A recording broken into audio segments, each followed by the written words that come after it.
Hey guys, welcome back to another episode of the Built Different podcast. In studio with me, I have Anne Dorn, so I'm going to let her introduce herself. I'm Anne Dorn. I am a retired sergeant from the St. Louis Metropolitan Police Department. I did 28 years with the agency, retired after my husband was murdered in 2020. Let's talk a little bit about that. What happened? It was the George Floyd riots, and I'll set the there was peaceful protests during the day. I was assigned to headquarters at the time. Everybody was super peaceful that day. They were protesting in front of the Justice Center, things like that. But as nightfall, and we were already on 12-hour shifts, and I was working 8 to 8 that day. And as night started falling and it started getting dark, you could see the difference change. The good people started leaving. The protesters, I don't even want to call them protesters. The rioters started moving in. They were actually the ones that were there changing their clothes, putting black on. And the word was they were coming towards headquarters. So I told my boss, I said, I'm leaving. I'm not going to get trapped in headquarters because I was parked right out front. So I went home. Dave was home having dinner already. And we talked about what was going on downtown. Dave had already been retired from our department, probably 6 or 7 years. And he was a captain when he retired, correct? He was a captain. He did 38 years. What district was he at the time? It was probably... He was patrol support. Okay. For the last 15 years. He was over mobile and SWAT and traffic and all that. He was the night chief for the last 15 years. So anything that happened after 6 o'clock, he was on. Yeah. And then he was the one on TV all the time. So he was well known in the community. He was well known in the police department. Yes. And we were laughing and joking at home while he was eating. I was telling him what was going on, and I had to be back at work at 8 a.m. So I was like, I'm gonna go to bed. Yeah. And he's like, that's fine. He goes, I'll be downstairs watching TV. That way he didn't bother me. Around 11 o'clock at night, I got a phone call that 4 officers had been shot at the 7-Eleven. They went in to help the firefighters who were fighting the fire, and they were taking gunfire. Officers stepped in to help them against upper management's orders. And while they were intercepting to help the firefighters, 4 were shot. I got the phone call because I was the mental health coordinator at the time, and I was on the post-shooting team, the trauma team.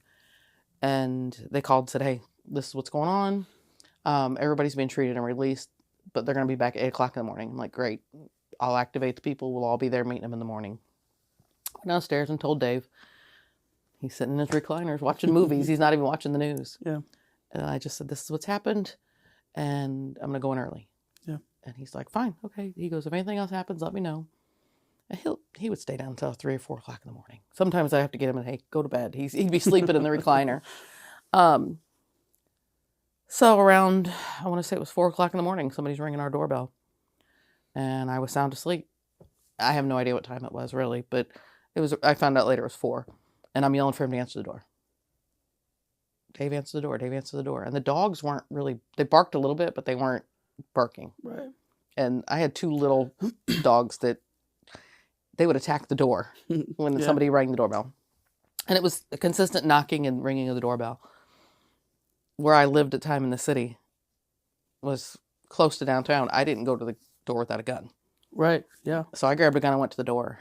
And I wasn't paying attention to anything, and I opened the door and the alarm's going off. So I have to turn the alarm off, which is, if Dave's in the house and he's not in bed, the alarm isn't set because the basement door was been open. Right. I didn't pay attention. The door was closed. I didn't pay attention to any of that stuff.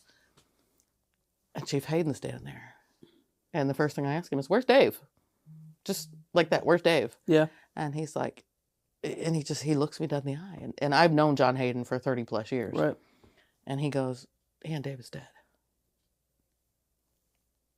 And I'm like, no, he's downstairs. He's like, no, honey, he's not downstairs. And it's just not clicking. And everything from there just kind of went, I think I know I went into shock. Yeah.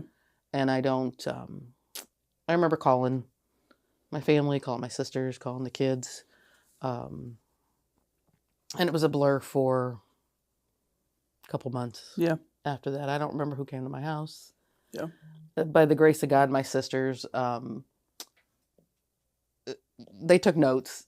My sisters were just the most awesome people in the world, and they stepped up. That's imperative in that kind of moment, you know, someone to step in and kind of take things off of your plate that, you know, you might have to remember or take on later on. Like my family, whenever I was shot, they were taking notes, you know, hey, talk to this lawyer, talk to this people. And it's very important to have that kind of support system. Oh, awesome. And there was 3 phones, my home phone, my phone, and Dave's phone. And all of them were, of course, exploding. Yeah.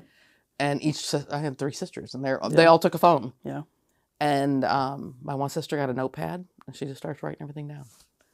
She didn't know what was needed, what wasn't. Anytime somebody called, she'd write their name down. Yeah. Even if it was just, hey, we're here to help.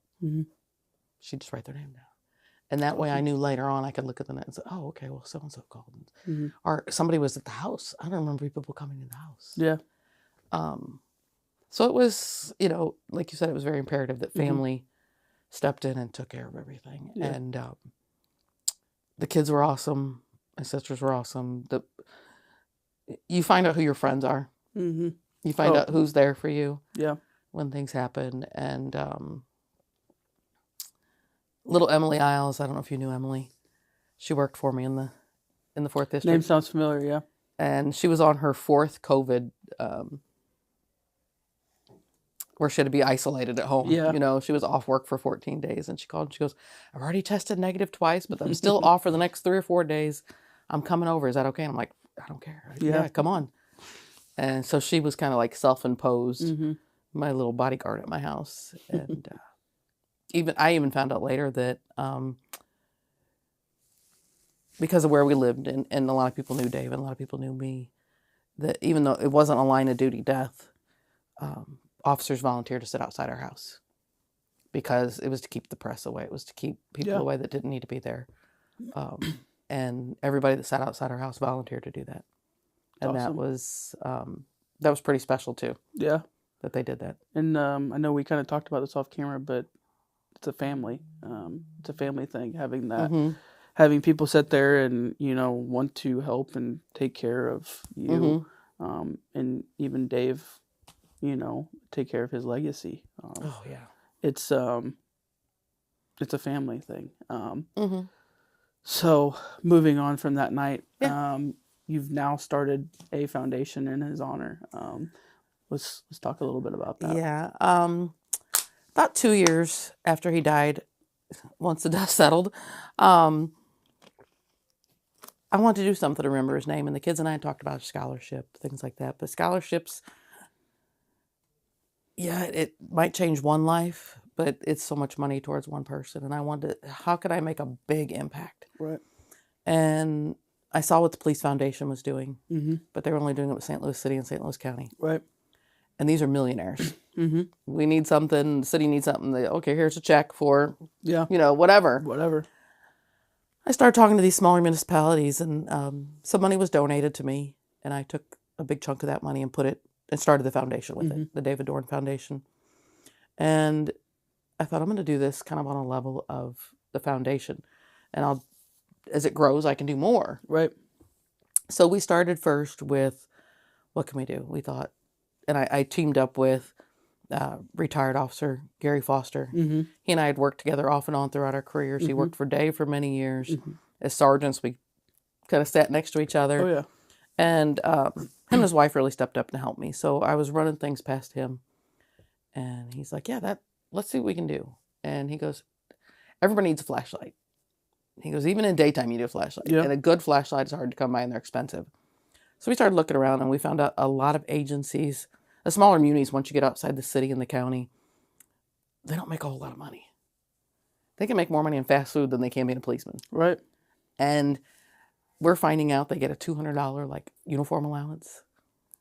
So if you're looking to buy a holster, you're looking to buy a coat, you're not buying a $150 flashlight. You're not buying safety equipment. You're not buying tourniquets. No. And as you can well testify, and I don't know how many other officers could say, tourniquets save lives. They do. And that was one of the things I insisted on being in there, because we actually had officers saying, can you buy us tourniquets? We don't have them. I'm like, what do you mean you don't have tourniquets? That's, yeah. And so, I mean, that's the least I could do. I'll buy everybody tourniquets. Yeah. So we started looking into it, and we sat down with Jeffco, and that's where I live now, and I met a lot of officers down there. So I sat down and I said, hey, what can you guys use? And they said, well, can you buy us like a dozen eye and ear protection for the range? And I remember sharing eyes and ears at our range. Oh, yeah. And you're always wiping them down. They're sweaty. They're gross. So I'm like, you know what? No, I'm buying everybody eyes and ears. Yeah. So I bought eye protection, ear protection. And then Gary was a paramedic before. So he put together a very small trauma kit. Mm-hmm. And it's not meant to use on accidents for other people. It's meant to be used on other officers or yourself. It has Vaseline gauze for sucking chest wounds. It has an arterial bleed pad, and it has the tourniquet. Mm-hmm. And it might not be much, but it's going to be enough until either help can get there or until you can get somebody to a hospital. Get them up, get them moving. Yep. And we find out a lot of these rural guys too are 45 minutes from a hospital. Mm-hmm. Some an hour. Yeah. Depending on where they are. They don't have trauma hospitals where they are. So any little bit we knew could help. So we did that. We started putting these little, and we started buying geared duty bags. A lot of guys don't have them, and they are expensive. Yeah. And I didn't realize that I was I was actually at Leon's one day after I retired, and I was buying a pair of pants, and somebody was graduating from our police academy, Mm-hmm. and grandma's in there trying to shop for them. Mm-hmm. And she was looking at it. She goes, which one? I said, well, if I had to choose, I would pick this duty bag over this one. Yeah. And that was the idea where the duty bag came from. And so we just started putting things in it, and we asked, what could you guys use? And then from there we bought boots for some firefighters. Mm. We had firefighters that were wearing rubber boots in 20-degree weather with holes in them. Mm. And they're in a basement with 6 inches of water. Mm. And they were told, we don't have enough money to buy new boots. So, with the money we had, we do the best we can. We try and find vendors. We try and buy wholesale. Mm-hmm. And every dollar we get goes back into the foundation. I don't get a salary. Gary doesn't get a salary. We have our pensions. Right. So every penny we get and we're basically donation driven. Right. We don't have big sponsors. We don't have corporate sponsors. It's, Miss Jones down the street sending me $20. It's you giving me $5. It all adds up. Yeah. That we have helped probably at least 2,000 at least 2,000 first responders, if not once, twice, because we actually started buying duty boots for policemen. And every officer in Jefferson County has a pair of boots that we've bought for them. That's awesome. And every officer in Jefferson County has gotten the duty bag as well, with the safety equipment in it. And we're looking to do more. We've spread out. We've gone far as the Ozarks, and as far north as all the way up to, I want to think it's Monroe County. Okay. And we've gone almost down to the boot heel with that. And just last year, I met a friend after Dave died, and him and his wife have become really good friends of mine, and I love them to death. It's Josh and Nicole McCaffey. Mm-hmm. And Josh was a former police officer who was on a Secret Service task force. Mm-hmm. And then he went on to work with Amazon, and he started his own business, and he does like AI criminal investigation classes. Okay. And I sat down with him one day before one of our trivia nights, and he goes, what do you need? And I'm thinking, I don't know how to ask for money. Mm-hmm. I need money, but what do I do? How do I ask for money? And so he started kind of teaching me how to ask for money. I'm like, I could be on a homicide. I could have 4 people dead, but I can't stand in front of a room and ask somebody for money. So Josh was helping me with that. And all of a sudden Josh looks at me and he goes, Ann, he goes, I want to help you. He goes, not just, I'm going to write you a check today. He goes, don't worry about that. I'm going to give you some money. He goes, but I have these classes. And he goes, I only teach them to federal agencies, and I want to get them to more local. I'm like, yeah. And he goes, I'm going to give you a grant for $500,000 to give away $500,000 worth of classes. And I'm almost in tears. Mm-hmm. And he goes, nope, better yet, I'm giving you $1 million. He goes, and if you give them away, I'm going to renew it. And I'm like, that's big. It's huge. Yeah. These are classes that most officers can't get their hands on. Yeah. These are criminal investigative classes, criminal investigation expert, cybercrime expert, human trafficking, social media, things like that. That are really up and coming. Yeah. And agencies pay for basic training now. Yeah. They pay for what's needed. They don't pay for the extras. Mm-mm. These classes, and they're all post-certified. It's awesome. So these guys get their continuing education hours, and they can get anywhere from 30 hours up to 120 hours just from one class. And they're absolutely free. Yeah. They just have to reach out to me, and I register them. That's awesome. That's the only catch. You gotta talk to me to get the class. And if that's a catch, then hey. But yeah, it's something a lot of these officers would never be able to get. Their agencies can't afford it. Right. And training is some of the first stuff that's cut. Yeah. And Josh is really building up. He's doing active shooter things. He's doing. He's trying to get it turned into a FLETC Academy. And he's also trying to get it college accreditation for it. So not only can they get post hours, they can get college accreditation hours once he gets that finalized. But it's just so many things that law enforcement officers can't get on their own without having to come out of pocket. Yeah. And people don't realize we don't make a whole lot of money. And we worked 2-3 jobs sometimes just to make it. Yes. And, you don't have any children. Mm-mm. I didn't have any children of my own, but I know many that do, that have to work 2 or 3 jobs just to pay for education and things like that. So any money that I can save an officer is kind of my goal when it comes to, instead of them buying their own equipment, I'll do it for them. Mm-hmm. It keeps money on their table. It keeps food on in their homes. They can buy their kids. They can register their kids for a dance class instead. Yeah. Things like that. But that's my goal. Dave was always huge on taking care of his officers. If they needed something, he got it. Even if he got his ass chewed out by the chief, which he did many times, he still did it.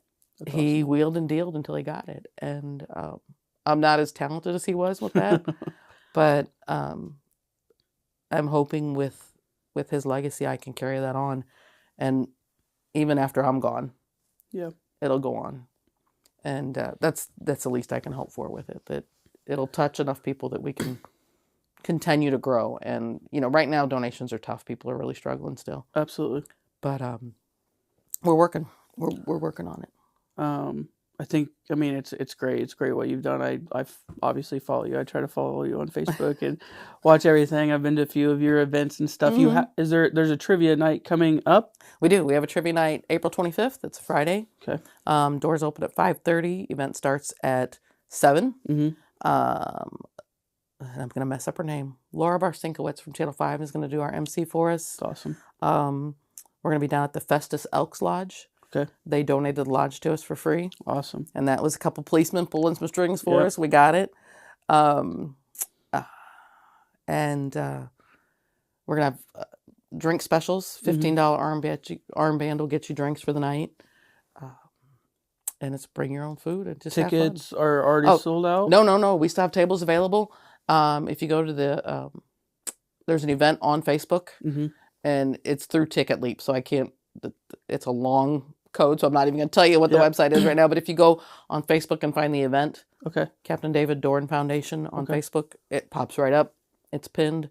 Tickets are available through there. Okay. It's $240 per table. Tables of 8. $125 for round sponsors and $600 for a sponsored table. And that gets their name on everything. We'll have some special treats just for those tables. Absolutely. And their drink package will also be thrown in with that as well. Okay. So, yeah. I will make sure to share that on my Facebook. That way people can actually get to it as well. I think I've already shared something, but I will share it again. Definitely, yes. That way when they see this. If someone just wanted to donate, how would they donate? Same way. You can go through there. You can reach out to me. Okay. And we have Venmo, PayPal, Square, you name it. We have it. We take cash. We take checks. We even take credit cards because I want to make it as easy as possible for people. And we do have a website that I have to look into. We're having a little glitch with it right at the moment, but it's dornfoundation.com. And, websites are just crazy. Yes. So, but yeah, it's there. I just got to get it. There's a little glitch in it that I got to get fixed. But if you go through Facebook. Mm-hmm. It's super easy. You can just grab it on that, and you Okay. can get the same access through there. Okay. All right. And But- anything you want to add? No, you're my hero, though. I appreciate that. Yeah. I think what you're doing is awesome. It's definitely a great tribute to David. Thank you. I never met him, but I've heard so many good things about him and you. So, He's a stud. Yeah. He's a stud. Nobody will ever fill his shoes. Yeah. That man is a legacy all his own. And when we have more time, I can tell you some stories that are coming out now. He did some stuff he never told on himself. He always told on everybody else. But now that he's gone, people aren't scared of him anymore. Yeah, telling him now. So they're telling on him now. So I'm getting some really juicy stories on him. Good. And yeah, he's still with us every day, and he makes it known. Yeah. So absolutely. But like I said, and before we started, you guys Mm-hmm. are still my kids. Everybody. Yeah. Anybody that came on after me, you guys are my kids, and I'm going to look out for you no matter what. We all appreciate that very much. And I'll still be the voice, and I'll still be mom, and I'll still yell, but it's for a good cause. Yeah.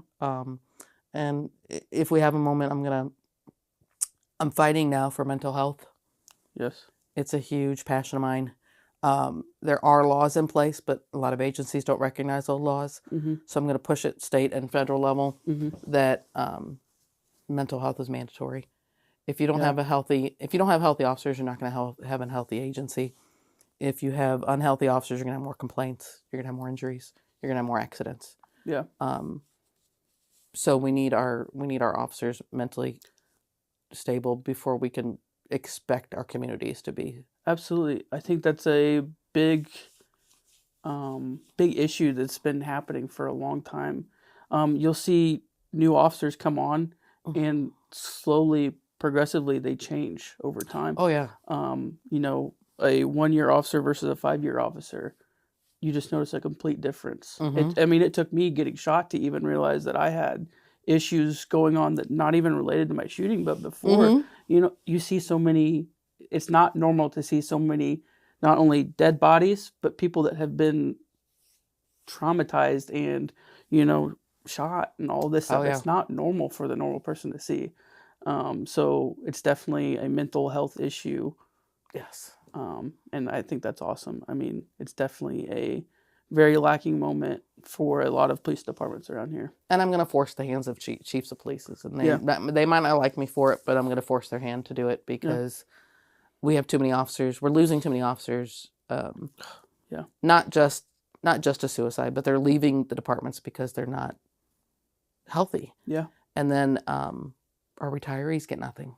Yeah. And people don't realize when you retire the effects you have once you've left the agency. You might not have realized you had something until you're removed from it. Yeah, it's a lonely feeling. I only experienced it very slightly, only having 5 years on the department. But after I left, I live an hour away. It's like silence. I wasn't hearing from the same group of friends, and it was a family. I was showing up every day, working with the same people. Yeah. I would sometimes not even take vacation days because I wanted to come to work with a group of people that, I loved. You spend more time with them than you do your actual family. Absolutely. And when that's gone, yeah, it's traumatizing. It's very traumatizing. And then to have all of that culmination, you don't have an outlet. Yeah. At work, we have an outlet for our adrenaline. We have an outlet for that. And when you're at home and it gets quiet, you don't have that outlet and your brain starts playing tricks on you. So it's just not the active guys. It's maintain your mental health while you're active. So when you do retire, you can have that happy retirement. You can spend that retirement money that you've earned. Yes. You've earned that money. Let's stay alive and let's spend it. Yes. So that's my other passion that I'm pushing. And I'm hoping to get with the governor and a few senators, and we can push these laws. That would be awesome. Because we have them, we're not using them. Not using them. Yes. So it's awesome. We'll see what we can do. Well, thanks for sharing. Anything else? I don't think so. Okay. Well, guys, you heard it. Anne Dorn. So I will be sharing everything you need to know about the Captain David Dorn Foundation on my Facebook. Also, look to see some stuff about mental health awareness. That's going to be awesome to see in the future. So thanks for tuning in.